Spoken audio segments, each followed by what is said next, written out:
이 성경 본문이 낭독되어지는 동안에 여러분들 마음 가운데 성령이 충만해지고 은혜가 넘치고 어떤 감동이 전혀 없었더라도 죄책감을 가지실 필요가 전혀 없습니다. 그냥 이 본문만 가지고서는 정말 은혜 받기가 쉽지 않은 그런 본문입니다. 은혜 받기는커녕 도대체 이게 무슨 말일까 난해하고 헷갈리는, 그리고 이상한 상징들로 가득 찬 그런 본문 말씀이었습니다. 사실 지난주의 본문도 별반 다르지 않았었습니다. 지난주에는 네 짐승의 환상이 나타났었습니다. 그것이 다니엘이 본 첫 번째 환상이었습니다. 무시무시한 네 짐승은 세상을 정복하고 다스리는 제국들에 대한 환상이었었습니다. 그 무시무시한 짐승들의 통치하에서 하나님의 백성들은 고난의 터널을 통과해야 했지만 다니엘이 또 다른 환상을 보았지요. 그 환상은 바로 보좌 앞에서 드리는 천상의 예배에 대한 환상이었습니다. 그리고 그 천상의 예배에 대한 환상은 모든 고난을 이기는 성도의 능력이 어디에서부터 나오는지를 알려주는 희망이었습니다. 오늘도 그 천상의 예배를 경험하며 그 예배를 사모하며 이 자리에 나오신 모든 성도님들을 주님의 이름으로 축복합니다. 우리 옆자리에 계신 분들과 함께 서로 마주 보시면서 서로 축복하고 격려하는 인사를 했으면 좋겠는데요. 천상의 예배를 경험하실 수 있기를 바랍니다. 그렇게 서로 인사하시겠습니다. 자, 바로 지난 다니엘서 7장에 나왔던 네 짐승의 환상, 그리고 뒤이어서 등장하는 보좌에 대한 환상 이후에 오늘 다니엘은 두 번째로 환상을 보고 있습니다. 사실 이 환상은 다니엘서 2장에 나오는 느부갓네살이 보았던 환상과도 비슷하고, 그리고 바로 전장이었던 7장에서 나온 환상의 해석과도 비슷한 그런 해석을 가능하게 하는 환상입니다. 다니엘은 이 환상을 바벨론의 마지막 왕이었던 벨사살 왕 3년, 그러니까 주전 536년경에 보았습니다. 이 환상 가운데서 다니엘은 두 뿔을 가진 숫양을 보았습니다. 물론 숫양은 다 뿔을 가지고 있습니다. 그러나 이 양들은 특이하게도 그 뿔이 굉장히 길었습니다. 뿔이 길었을 뿐만 아니라 그 두 뿔의 길이가 달랐습니다. 나중에 난 뿔의 길이가 처음 난 뿔보다 조금 더 길었습니다. 여기 다니엘서 8장 3절 말씀을 보니까 내가 눈을 들어 본즉 강가에 두 뿔 가진 수양이 섰는데 그 두 뿔이 다 길어 한 뿔은 다른 뿔보다 길었고 그 긴 것은 나중에 난 것이더라. 이렇게 기록이 되어 있습니다.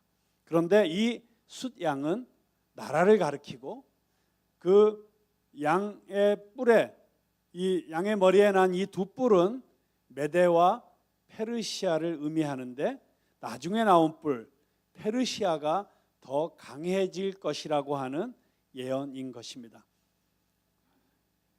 우리 15절 이후에 천사들이 나타나서 다니엘에게 이 환상의 의미를 설명해 줍니다. 그런데 20절에 보니까 바로 천사의 입으로 직접 이것은 메대와 페르시아를 가리키고 있다고 천사가 이야기를 해주니까 틀림이 없습니다. 자, 다니엘은 아직 바벨론이 망하기 전에 이 환상을 보고 있습니다. 그러니까 이 환상을 보고 난 이후에 나중에 7년이 지나서 바벨론이 실제로 망하는 것을 보고, 그리고 메대와 페르시아, 특별히 페르시아가 더 흥왕해져서 메대를 다 집어삼켜 대제국을 일으키는 모습을 보면서 엄청난 충격을 받았을 것입니다. 하지만 아직은 이 환상의 내용이 실제로 이루어지기 전이었기 때문에 다니엘이 아직 이 환상이 무슨 뜻인지 알 수 없어서 이 숫양에 대해서 생각하고 있을 때, 그런데 그때 서쪽에서 숫염소 한 마리가 나타났습니다. 이 염소의 두 눈 사이에 한 뿔이 특히 눈에 띄었는데 이 숫염소가 두 뿔을 가진 처음 나온 이 수디양을 무참히 공격해서 쓰러뜨렸습니다. 8장 5절 말씀, 내가 생각할 때 한 수염소가 서편에서부터 와서 온 지면에 두루 다니되 땅에 닿지 아니하며 그 염소 두 눈 사이에는 현저한 뿔이 있더라. 8장 5절 말씀이죠. 자, 이 염소가 한 마리 나타났는데 이 염소가 얼마나 민첩한지 그 발이 땅에 닿지 아니하는 것처럼 온 사방을 두루 다니고 있었다고 그렇게 이 환상은 말하고 있습니다. 자, 이 수염소는 누구를 말하는 것일까요? 바로 이 서쪽에서 온 염소는 서쪽에 있던 그리스를 가리키고 이 뿔이 가리키고 있는 것은 바로 알렉산더 대왕을 가리키는 것입니다. 알렉산더 대왕은 20세의 왕이 되어서 11년 만에 인디아 접경까지 통일하여 대제국을 이루었습니다. 그러니까 수디양이 수염소를 공격해서 무너뜨리는 이 일은 순양이 나오고 나서 거의 200년 후에 일어난 일인데 다니엘이 이 일을 지금 환상으로 보고 있는 것입니다. 그런데 수염소가 점점 더 강력해지더니 가장 강성했을 때 갑자기 그 큰 뿔이 꺾이고 네 뿔이 사방을 향해서 나오게 됩니다. 자, 8장 8절에 그 내용이 나와 있죠. 수염소가 스스로 심히 강대하여 가더니 강성할 때 그 큰 뿔이 꺾이고 그 대신에 현저한 뿔렛이 하늘 사방을 향하여 났더라. 자, 이건 무슨 뜻일까요? 강력한 힘을 가진 왕이 죽으면서 나라가 넷으로 나뉘어질 것에 대한 예언이었습니다. 실제로 알렉산더 대왕은 그의 권력이 하늘을 찌르던 때 가장 강성했을 때 33살에 갑자기 사망을 합니다. 일설에 의하면 모기에 물려서 말라리아로 죽었다고 합니다. 그 뒤에 그리스는 마케도니아, 소아시아, 애굽 그리고 바벨론과 시리아 영토로 분할해서 카산드로스, 리시마코스, 프롤레토마이오스, 셀레우쿠스 이렇게 네 왕조로 나뉘게 됩니다. 자, 그런데 이 네 뿔 중에 한 뿔에서 아주 작은 뿔 하나가 나옵니다. 다니엘이 본 환상에서 가장 중요한 부분이 바로 이 작은 뿔입니다. 이 뿔이 남쪽과 동쪽 그리고 영화로운 땅을 향해 세력을 확장하기 시작했습니다. 자, 8장 9절 그냥 듣고만 있으려니 심심하시죠? 한번 같이 읽어보겠습니다. 8장 9절 시작.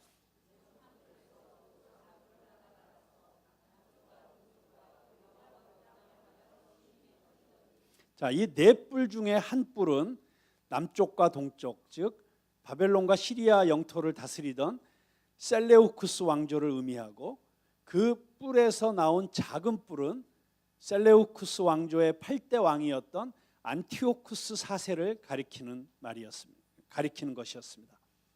자, 이 안티오쿠스 4세를 작은 뿔이라고 지칭하고 있는 것은 참으로 맞는 말입니다.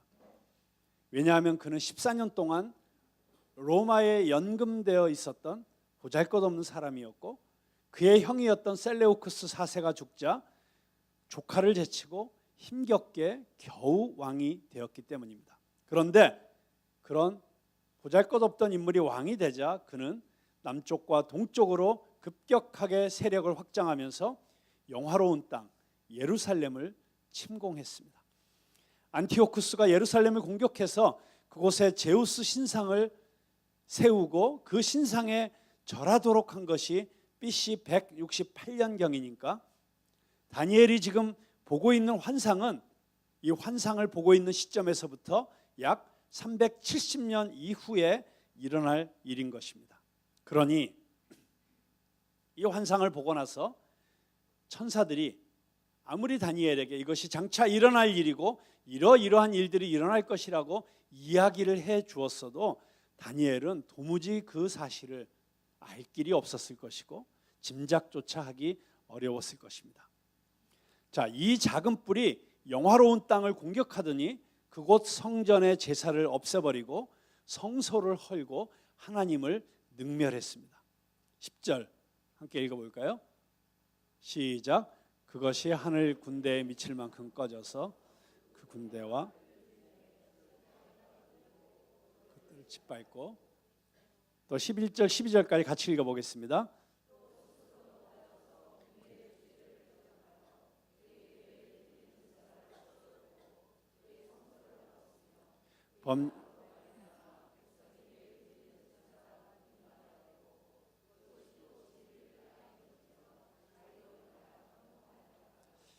자, 이 10절부터 12절에 나오는 이 작은 뿔이라고 지칭된 이 왕이 행했던 모든 사악한 일들이 실제로 예루살렘에서 일어났습니다. 안티오쿠스 4세가 예루살렘을 침범해서 그곳에 제우스 신상을 세우도록 했고, 자신을 현존하는 신이라는 의미에서 에피파네스라고 부르도록 했습니다. 그는 이스라엘 백성들이 절대로 잊을 수 없는 가장 가증스럽고 참남된 왕이었습니다. 그는 안식일을 지키지 못하도록 했고, 할례를 금해서 자식에게 할례를 행한 어머니를 죽였습니다. 그런데 그 횡포를 견디다 못해서 마침내 예루살렘에서 큰 반란이 일어났습니다. 이 반란을 주도했던 사람은 하시몬 가문의 맏다디아와 그의 5 아들이었습니다. 그 중에 셋째가 당시의 제사장이었는데 그의 별명이 마카비, 쇠망치라는 뜻이었습니다. 그래서 후에 이 혁명을 마카비 혁명이라고 부르게 됩니다. 반란이 일어난 것을 알고 이 안티오쿠스 4세가 진압하러 오다가 갑작스럽게 병이 생겨서 죽어버리게 됩니다. 그가 죽음으로 말미암아 반란이 성공하게 되고, 마침내 주전 164년 12월 14일 예루살렘에서 제사가 회복되었습니다. 다니엘서 8장 25절에 천사가 다니엘에게 이 환상을 설명해 주면서 이렇게 얘기하죠. 그가 꾀를 베풀어 제 손으로 괴휴를 이루고 마음에 스스로 큰 체하며 또 평화한 때에 많은 무리를 멸하며 또 스스로 서서 만왕의 왕을 대적할 것이나, 하나님을 대적한다는 것이죠. 그가 사람의 손을 말미암지 않고 깨어지리라. 실제로 안티오쿠스 에피파네스는 암살을 당하거나 전쟁으로 죽지 않고 갑작스러운 병으로 죽었습니다. 유대인들에게 이 날은 역사적인 날입니다. 그들은 제우스 신당을 헐어버리고 다시 성전을 하나님 앞에 바칩니다. 이것을 축하하는 절기가 하누카, 즉 수전절입니다. 지금도 유대인들이 많이 사는 미국이나 캐나다나 또 유럽의 이 유대인 지역에 가면 유대인들이 크리스마스 때가 되면 집집마다 촛불을 켜놓는데, 그것은 크리스마스를 축하하려는 것이 아니고 그 옛날 이스라엘 백성들이 하나님의 성전을 다시 찾던 날, 성전 안에 촛불을 밝혔던 데에서 유래한 것입니다. 즉 성전 안에 하나님의 빛이 가득 차게 된 그 놀라운 사건을 기념하는 절기가 바로 하누카입니다. 어떤 사람이 한 유대인에게 이렇게 물었다고 합니다. 당신들이 또 한 번 핍박을 받는다면 어떻게 하겠습니까? 그러자 그 유대인은 이렇게 대답을 했습니다. 그러면 우리들의 달력에는 축제일이 하나 더 생길 것이요. 바로가 유대인을 핍박해서 유월절이 생겼습니다. 하만이 유대인을 핍박해서 불임절이 생겼습니다. 그리고 안티오쿠스 에피파네스가 죽고 나니까 수전절이 생겼습니다.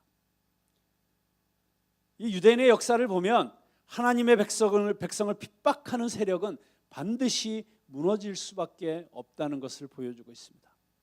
다니엘서의 전체 주제는 하나님의 주권입니다.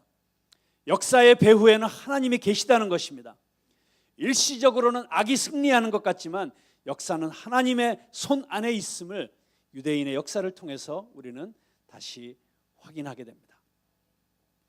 다시 본문으로 돌아가서 보면 이제 14절 이후에 다니엘이 환상 중에 천사들을 보게 되는데, 한 천사가 다른 천사에게 묻는 것을 들었습니다.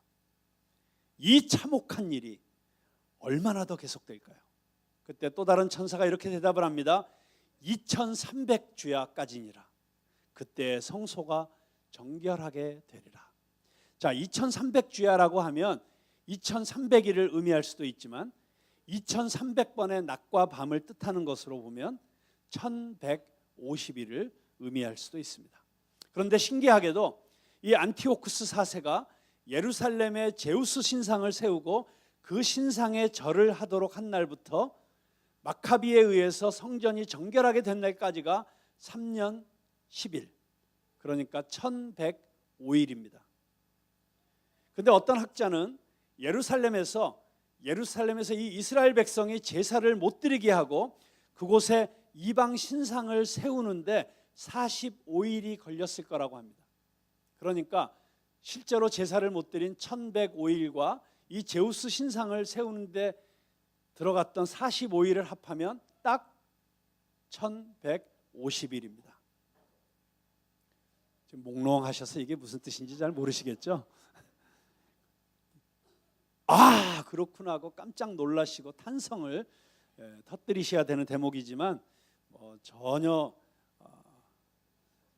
아무런 생각도 없이 계셔도 제가 전혀 오늘은 상처받지 않습니다. 쉽지 않은 이야기고 쉽게 쏙쏙 들어오지 않는 이야기인 것을 잘 알고 있습니다.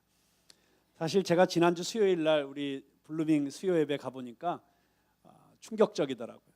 그 전주 수요일 날 우리 김명현 교수님께서 다니엘서의 잘못된 연대기를 바로잡는 그 강의를 1시간 반에 걸쳐서 하셨는데 그 강의를 요약해서 30분 동안에 다시 해주셨거든요. 제가 그 전주 수요일 날 제가 못 왔기 때문에 저를 위해서 다시 해주신다고, 제가 그 30분 동안 요약해서 그 전주 수요일 날 했던 다니엘서의 모든 연대기와 그 왕조와 그리고 그 이스라엘의 역사와 더불어서 페르시아와 그리스와 로마의 역사와 그 모든 왕들의 이름과 그리고 왕들의 이름이 겹쳐지는 이야기와 뭐 이런 모든 것들을 다 설명 열심히 하시는데, 제가 그 전주에 비해서 지난주에 참석한 인원이 절반으로 줄어든 게 이해가 되더라고요. 어려우셨죠? 네, 쉽지 않으셨죠? 네, 다행히 쉽지 않고 어려운 대목이 끝났습니다. 그리고 이제 흥미진진한 역사의 이야기가 이제 이번 주 수요일부터 펼쳐질 것이기 때문에 여러분 다시 용기를 가지시고 나오셔도 됩니다. 근데 오늘 제가 비슷한 일을 지금 하고 있다는 걸 제가 알고 있습니다. 이 수많은 왕들의 이야기, 왕조들의 이야기, 그리고 이 연대들이 도대체 무슨 의미가 있겠습니까? 제가 이런 이야기들을 했을 때, 이 참혹한 일이 2300주야 동안, 다시 말해서 1150일 동안 이루어지리라고 하는 것이 그대로 정확하게 응했다. 다니엘이 약 370년 동안에 걸쳐서 벌어질 이 모든 역사적인 사건들을 미리 환상을 통해서 보았다. So what? 이게 도대체 나랑 무슨 의미가 있고 나랑 무슨 상관이 있는 이야기이겠는가 하는 것입니다. 메데, 페르시아, 그리스, 로마, 그런 나라들의 흥망성쇠와 이스라엘의 순환사가 도대체 나와 무슨 의미가 있는데, 이 골치 아픈 왕들의 이름들을 들어야 되고 이 복잡한 숫자들을 더하고 빼고 계산하는 이야기를 들어야 하는가 생각하실 수도 있으실 것입니다. 그런데 저는 오늘 여러분들에게 한번 이렇게 생각해 보도록 권유하고 싶습니다. 이 다니엘서가 유대인들, 특히 주전 2세기경에 살았던 유대인들에게는 어떤 의미가 있었을까? 바벨론 포로의 순환, 그리고 귀환 이후에도 끊이지 않는 환난과 시련, 마침내 예루살렘에 임한 그 끔찍한 재난, 그것들을 바라보면서 하나님의 백성이었던 이스라엘 백성들이 그 마음속에 가졌던 상실감, 영적인 당혹스러움, 어떻게 하나님의 성전에 이런 일이 일어날 수 있지? 어떻게 하나님의 선택된 백성에게 이런 일이 일어날 수 있지? 그들은 영적으로 이것들을 해석할 길이 없어서 너무나도 당혹스러웠을 것입니다. 더더군다나 끝날 것 같지 않은 이 고통의 시간들을 견뎌내면서 그들은 도대체 이 순환의 역사가 얼마나 더 반복되는 것입니까? 페르시아가 망하고 온 세상을 점령하고 절대로 망하지 않을 줄 알았던 그 페르시아가 망하고, 그리고 그리스가 출현을 합니다. 알렉산더가 동서남북으로 온 땅을 점령할 때 그 권세에 온 나라들이 주눅이 들지만 그도 갑자기 사라지고 대대로 위용을 떨칠 줄 알았던 그 나라는 네 조각으로 나뉘어집니다. 이렇게 아무것도 아니라서 결코 오래갈 수 없는 것이 인간의 권력이지만 안티오쿠스는 자신을 현존하는 신이라고 칭하며 성전을 더럽히고 하나님의 백성을 능멸합니다. 그 앞에 서 있는 언약의 백성은 너무너무 보잘것없고 아무것도 아닌 것처럼 느껴집니다. 이런 거대한 역사의 흐름 속에서 이스라엘 백성은 정탐꾼들이 말한 대로, 여리고를 정탐하고 왔던 정탐꾼들이 말한 대로 메뚜기에 불과한 것처럼 생각이 됩니다. 거대한 세속의 역사에서 보면 이스라엘이라는 선택된 백성은 언제나 변방에 속했고 언제나 소수였습니다. 그런데 그런 이스라엘 백성들에게 이 역사가 그런 강대국들을 중심으로 움직이는 것이 아니라 하나님의 백성들을 중심으로 움직인다고 다니엘의 환상은 지금 말하고 있는 것입니다. 여러분, 지금 이 세상이 미국이나 중국이나 유럽연합이나 그런 나라들을 중심으로 움직이는 것이 아니라 하나님을 사랑하는 바로 여러분을 중심으로 움직이는 것이라고 말한다면 여러분은 그 말이 믿어지시겠습니까? 실감이 나시겠습니까? 이 나라들이 다 강하지만 그 모든 나라들보다 강한 나라가 임할 것이며 그 나라의 왕이 온 땅을 정결케 하고 천하를 다스린다고 하는 것이 다니엘이 본 환상의 결론입니다. 그리고 그 왕이 메시아입니다. 메시아가 오면 세상의 역사는 달라지게 됩니다. 이 역사는 힘 있는 강대국들의 역사가 아니라 하나님의 역사임을 메시아가 오면 온 세상이 알게 될 것입니다. 그래서 그들은 메시아를 기다렸습니다. 이 모든 예언이 그대로 성취된 것처럼 메시아가 오면 온 세상에 참된 회복이 일어나고 질서가 잡힐 것이라고 확신했습니다. 메시아의 도래는 하나님의 통치, 하나님의 나라의 도래입니다. 그리고 예수님께서 오셨을 때 그분이 처음으로 외친 메시지는 회개하라, 천국이 가까웠느니라 였습니다.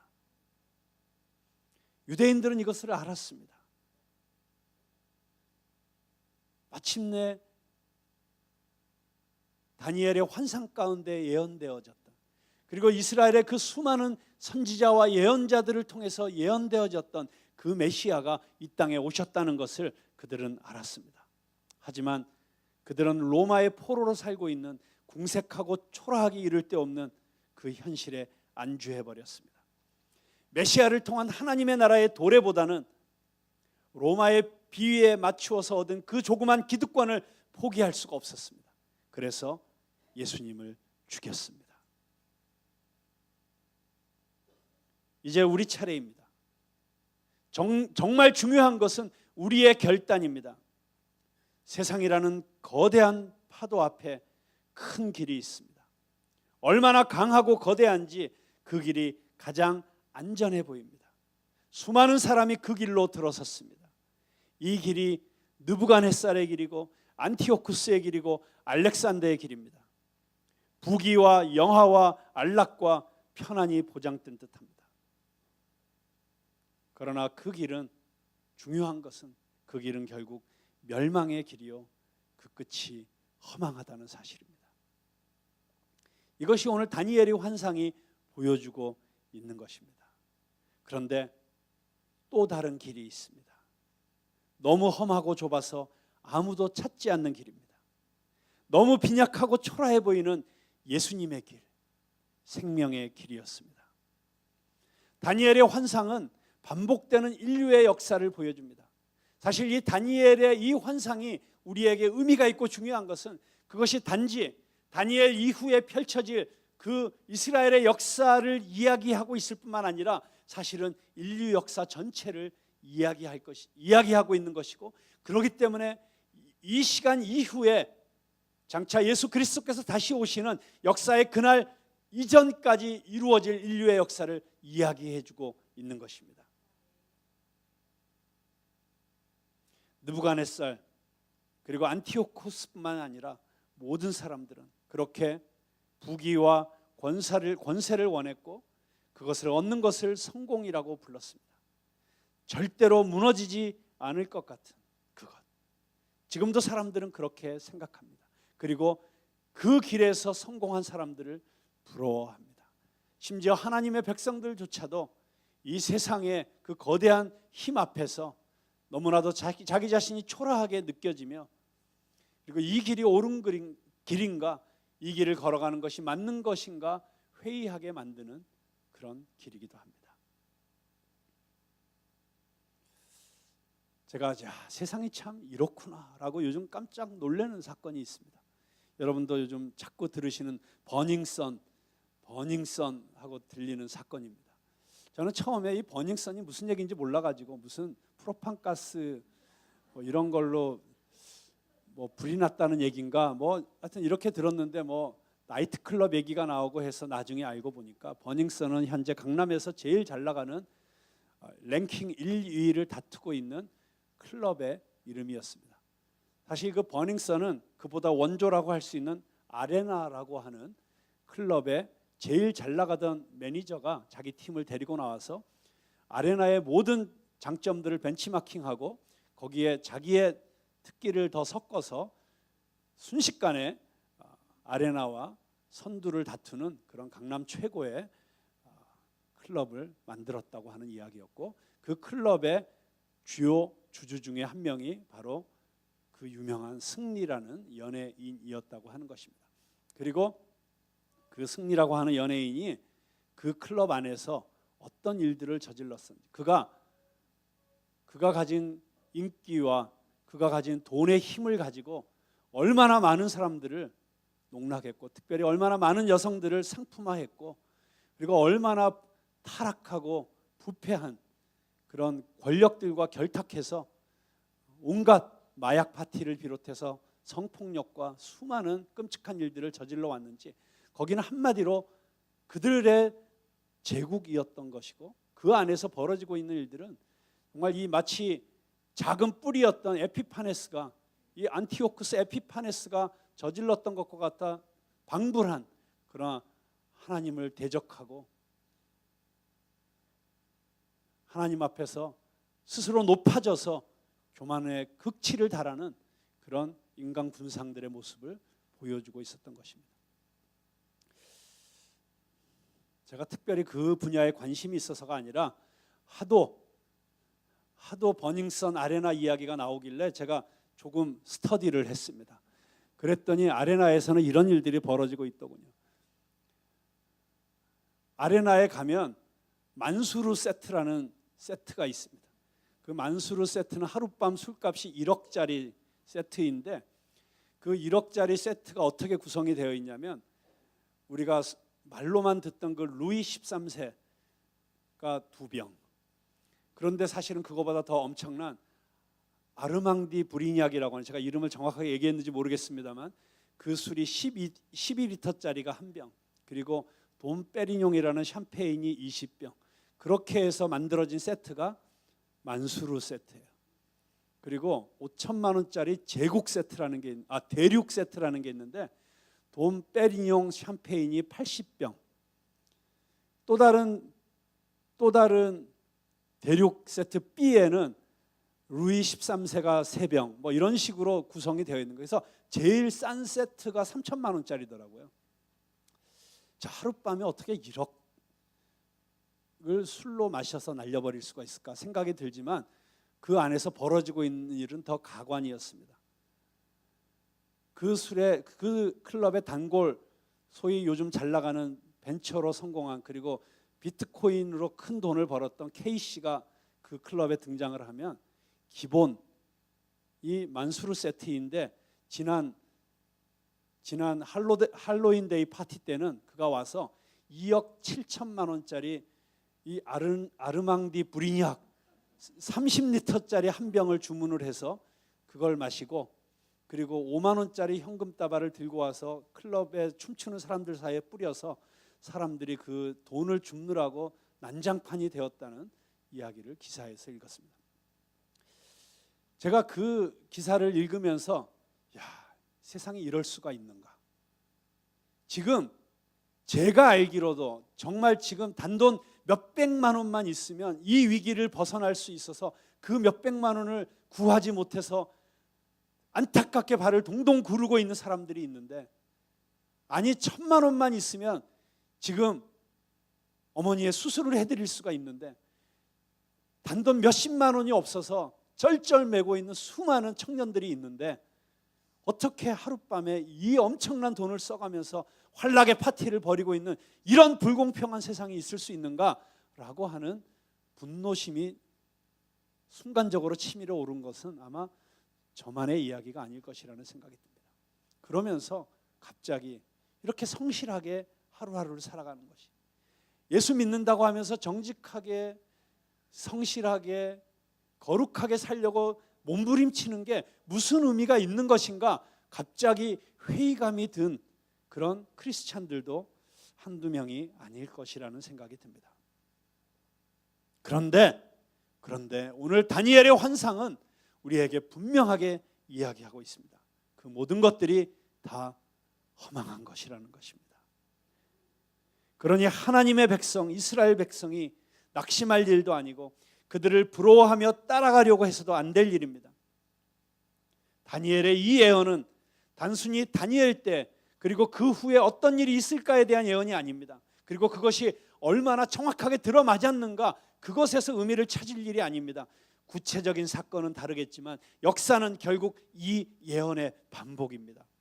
이 세상을 다스리는 거대한 제국들이 끊임없이 나타날 것이고, 내가 이 세상의 주인이라고 나를 숭배하라고 거들먹거리는 작은 뿔들도 끊임없이 나타날 것입니다. 아니, 그것은 우리 가정 안에서도, 직장 안에서도, 작은 단위 안에서도 그 작은 뿔들은 어쩌면 내가 될 수도 있습니다. 그런데 눈에 보이는 이 세상의 세력은 너무나 거대하게 이를 데 없고, 그 앞에서 교회의 모습은 너무 초라해 보이지만, 하지만 그 거대하던 세상은 반드시 망하고 교회는 주님 오실 날까지 계속될 것입니다. 전능하신 하나님이 살아계시기 때문에 역사의 주체는 강대국이 아니라 하나님의 사람들이라고 다니엘의 환상은 우리에게 말하고 있습니다. 가만히 묵상해 보시기 바랍니다. 깊이 생각해 보시기 바랍니다. 진지하게 살펴보시기 바랍니다. 성공과 허영의 길을 따라가시겠습니까? 먹고 살기도 바빠서 성공이니 허영이니 하는 것은 생각할 겨를이 없다고 말씀하시지 마시기 바랍니다. 그게 바로 세상의 길이기 때문입니다. 먹고 사는 데만 애쓰라고 하는 것이 바로 세상의 유혹입니다. 하나님의 사람들에게는 먹고 사는 것보다 더 중요한 것이 반드시 있습니다. 생존을 미끼로 우리 앞에 넘실대는 성공과 허영의 거대한 물결 앞에서 우리는 하나님의 길을 찾아 그 길을 따라 걸어야 하는 것입니다. 하나님의 백성들은 이 반복되는 허망과 허영의 굴레에서 또 다른 길, 또 다른 문을 보아야 합니다. 다니엘서의 결론은 이 길이, 이 문이 바로 예수 그리스도라고 합니다. 그래서 우리는 오늘도 우리가 주인 삼은 모든 것 내려놓고 우리의 참 주인이신 예수 그리스도를 바라보며 예배를 드리는 것입니다. 우리는 이 세상의 높은 파고 앞에서 교만한 자, 교만한 국가를 반드시 멸하시는 하나님이 이 역사의 주관자이시며 하나님의 말씀과 하나님의 예언은 반드시 성취될 것이라는 이 믿음을 가지고 이 역사의 마지막에 예언되어진 다시 오실 예수 그리스도, 그분만을 바라보면서 그렇다면 나는 지금 어떻게 살아야 할지 진지하게 고민하는 저와 여러분 될 수 있기를 바랍니다.